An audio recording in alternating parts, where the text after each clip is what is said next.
최근 친환경 자동차가 이렇게까지 인기 있었나 싶을 정도로 전기차와 하이브리드 자동차에 대한 우리의 관심은 정말 핫합니다. 시장 자체의 패러다임을 바꿔버린 테슬라의 시가총액이 업계 1위에 오른 것만 봐도 빠르게 재편되고 있는 자동차 생태계를 그려볼 수 있는데요.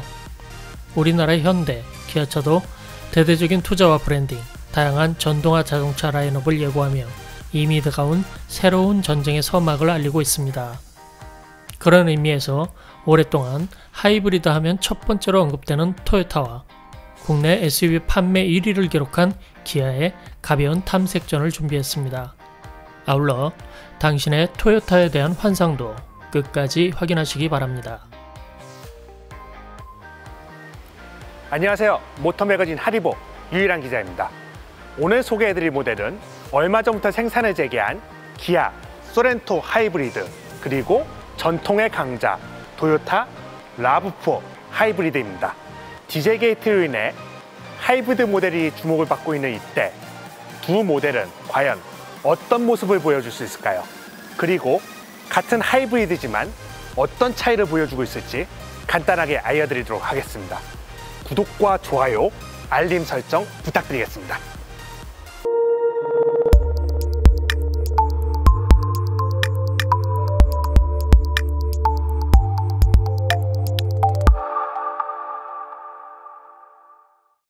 먼저 두 차량의 스펙입니다. 소렌토는 1.6L 직렬 4기통 터보 가솔린 엔진에 전기 모터를 조합, 최고 출력 180마력, 최대 토크 27을 발휘합니다. 모터 출력은 60마력, 모터 토크는 264Nm로서 복합 연비는 14.3km, 차량 가격은 4,240만원입니다. 라브4는 2.5L 직렬 4기통 가솔린 엔진에 전기 모터를 조합, 최고 출력 178마력, 최대 토크 22.5를 발휘합니다. 모터 출력은 120마력, 모터 토크는 앞 202Nm, 뒤 121Nm로서 복합 연비는 15.5km, 차량 가격은 4,627만원입니다. 근소한 차이지만 스펙상 소렌토는 엔진 출력에서 우위를, 라브4는 연비에서 우위를 보입니다. 라브4는 화이트 펄 색상에 블랙 인테리어가 적용된 4륜구동 단일 트림이며, 소렌토는 미네랄 블루 색상에 네이비 그레이 인테리어가 적용된 5인승 시그니처 트림입니다. 소렌토의 차폭은 1900mm, 차고는 1695mm, 라브4의 차폭은 1855mm, 차고는 1685mm이며 길이는 소렌토가 4810mm, 라브4는 4600mm, 휠베이스는 소렌토 2815mm, 라브4는 2690mm입니다. 차량의 지향점이 다르지만 공간 활용면에서 소렌토가 앞서갑니다. 앞서 말씀드린 대로 두 모델 모두 전기 모터와 가솔린 엔진을 조합한 하이브리드 파워트레인을 탑재하고 있습니다. 하지만 두 모델의 하이브리드에는 방식에서 약간 차이가 있습니다. 어떤 차이가 있는지 지금부터 설명해 드리도록 하겠습니다. 먼저 라브4입니다. 라브4는 토요타 전통의 직병렬 혼합 방식의 하이브리드를 사용합니다. 토요타가 사용하는 하이브리드는 모터를 두 개를 사용하는데요. 하나는 동력을 담당하고 하나는 발전을 담당합니다. 엔진은 주로 고속경유에서 개입을 하게 되고요. 발진은 모터를 통해서 이루어집니다. 토요타의 경우에는 초기에 개발을 해서 그런지 엔진 개입 횟수가 생각보다는 많은 편입니다. 두 개의 모터가 있고 CVT가 중간에 있어서 앞바퀴 또는 네 바퀴로 동력을 전달하게 되죠. 그리고 이 라브4의 경우에는 하나의 특징이 더 있습니다. 바로 뒷바퀴에 전기 모터가 또 들어갔다는 거죠. 이 모터는 출력이 30마력 이하로 굉장히 적습니다만 뒷바퀴를 필요에 따라서 구겨주는 데에서는 아무런 문제가 없습니다. 효율을 생각한다면은 토요타의 직병렬 방식이 제일 효율이 좋다, 지금까지는 그렇게 인식이 되었습니다만 요새는 기술이 크게 발전하면서 토요타만의 메리트는 많이 없어진 편입니다. 소렌토는 토요타와는 다르게 병렬 방식의 하이브리드를 사용합니다. 소나타 센시어스에도 탑재하는 1.6L 터보차저 엔진이고요. 특이하게도 엔진과 전기 모터 사이에 클러치가 들어가는 방식을 사용하고 있습니다. 이거는 현대차에서 독자적으로 개발한 방식인데요. 굉장히 효율이 좋은 하이브리드 모델을 만드는데 일조해 왔습니다. 이 동력은 6단 자동 변속기를 통해서 전달이 되는데요. 여기서 하나 더 놀라운 것은 자동 변속기에 맞춰서 전기 모터를 기민하게 제어하기 때문에 이전과는 달리 변속 충격이 많이 사라졌습니다. 거의 변속 충격을 느낄 수 없을 정도죠. 아쉽게도 현대 기아차가 도요타하고는 다르게 하이브리드에 대한 정보를 그렇게 많이 제공하지는 않았습니다. 더 알게 되는 대로 깊이 고찰해 드리도록 하겠습니다. 간단하게 얘기하면 어느 방식이 더 좋다 말씀해 주실 수 있나요? 아마 5년 전만 하더라도 도요타의 직병렬 혼합 하이브리드 방식이 더 좋다고 말씀드렸을 겁니다. 그러나 지금으로서는 어떤 방식이 더 좋다 이거보다는 엔지니어의 세팅 능력과 제작 능력에 더 영향을 받는다, 이렇게 말씀드리겠습니다. 라브4는 전통 있는 모델입니다. 십수년간에 걸쳐 기술적 숙련도는 이미 검증이 끝났다고 봐야 합니다. 디자인도 몇 번의 변화 끝에 현재에 이르고 있는데 외부에서 풍기는 모습은 보다 아웃도어에 적합한 날렵한 외관과 그에 맞는 디테일 파트를 보여줍니다. 한편 소렌토의 각지고 다부진 이번 4세대 디자인은 매우 호감도가 높아 고스란히 높은 판매율로 이어지고 있습니다. 형제차인 산타페가 매우 실험적인 디자인을 적용한 것과는 달리 소렌토는 다소 안정적 디자인을 선택한 것이 반사적 호재로 작용한 듯 싶습니다. 4세대 소렌토가 직선 위주의 각진 디자인으로 변모하였다고 생각되는데 함께 비교해보니 라브4의 라인이 더욱 과감하고 굴곡이 많은 절개 라인으로 구분되어 있는 점이 보입니다. 전면 주간 주행등은 이렇게, 그리고 후면 콤비네이션 램프의 형태는 이렇습니다. 두 차량 모두 LED 방식인데 라브4의 그래픽이 다소 올드해 보이는 건 PD인 저만의 취향 때문일 겁니다. 시청자분들의 지혜로운 판단을 기대해봅니다. 소렌토는 19인치, 라브4는 18인치 전용 휠을 장착하였습니다. 실내 인테리어 비교입니다.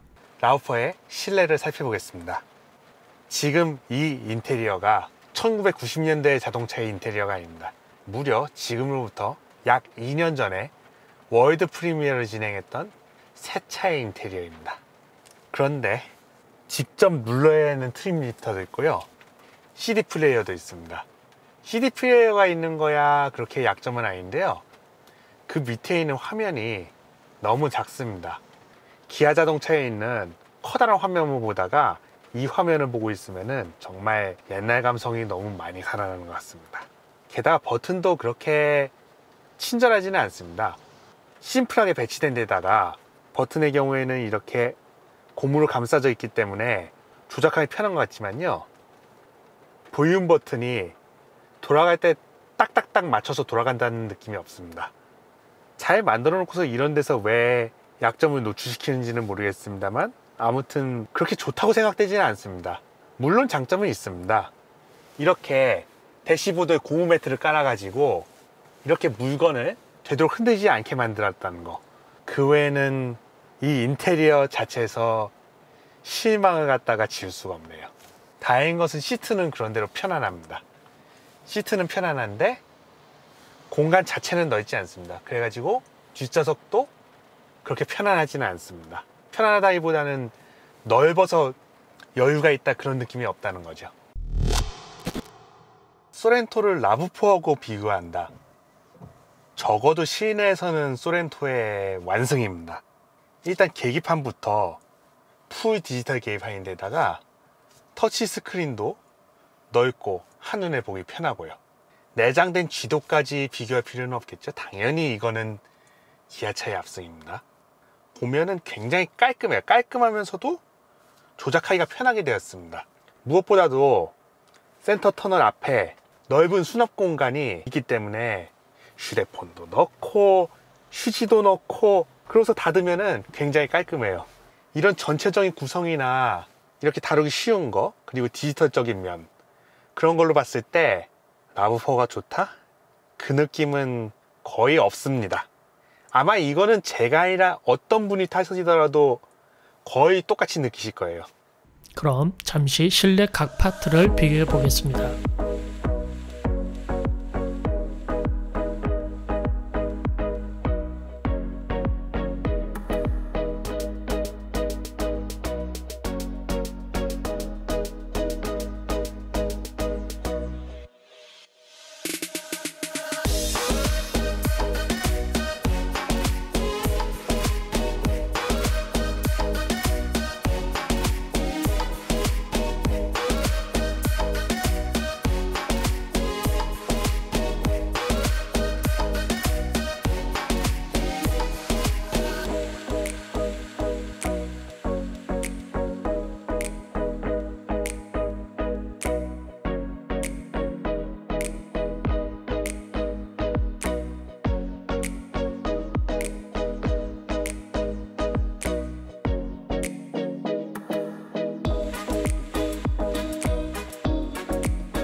어떻습니까? 느낌이 오시나요? 이 또한 시청자분들께서 지혜로운 판단을 하실 줄 믿습니다. 다음은 2열과 트렁크 공간을 실측한 룰스입니다. 소렌토 2열 방석 길이는 490, 너비는 385, 전체 너비는 1140, 등받이 높이는 635, 너비는 300, 헤드룸은 330mm였으며 레그룸 높이는 340, 길이는 360mm였습니다. 트렁크 길이는 1070mm, 너비는 1120, 높이는 770mm였으며 2열 폴딩시는 1770mm까지 확장되었습니다. 라브4 2열 방석 길이는 420, 너비는 325, 전체 너비는 1125, 등받이 높이는 610, 너비는 300, 헤드룸은 400mm였으며 레그룸 높이는 320, 길이는 330mm였습니다. 트렁크 길이는 990mm, 너비는 1110mm, 높이는 810mm였으며 2열 폴딩시는 1050mm까지 확장되었습니다. 소렌토 트렁크 하단에는 배터리와 타이어 리페어 키트 공간과 별도로 대용량의 적재 공간을 적용하였으며 2열 시트 접이 스위치가 있어 트렁크 위치에서 간편하게 사용할 수 있는 반면 라브4의 트렁크 하단은 스페어 타이어 세트가 있고 2열은 필요시 이렇게 쉽게 수동으로 접고 펼 수 있습니다. 자동이 대수는 아니지 않습니까? 앤틱한 수동, 뭐 나쁘지 않습니다. 소비자들이 하이브리드를 선택하는 이유가 과연 무엇일까요? 여러 가지가 있겠지만은 제일 중요한 건 아마도 정숙함이 아닐까요? 그래서 아이들 상태에서 정숙함을 한번 직접 측정해 보도록 하겠습니다. 지금 시동은 걸려 있는 상태이고요. 배터리가 충분해서 아직 엔진은 가동되지 않고 있습니다. 정확한 소음 측정을 위해서 에어컨은 끄고 핸드폰의 앱을 이용해 가지고 30초간 측정을 해 보도록 하겠습니다.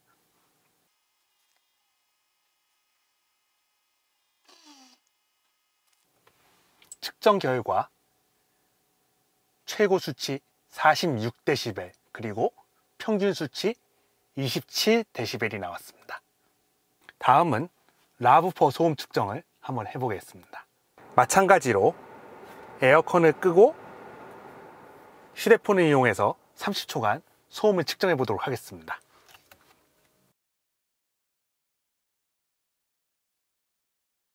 (30초) 측정간 소렌토와 라브4 모두 1회씩 엔진 작동이 있었는데 라브4의 엔진 작동 시간이 소렌토보다 길었습니다.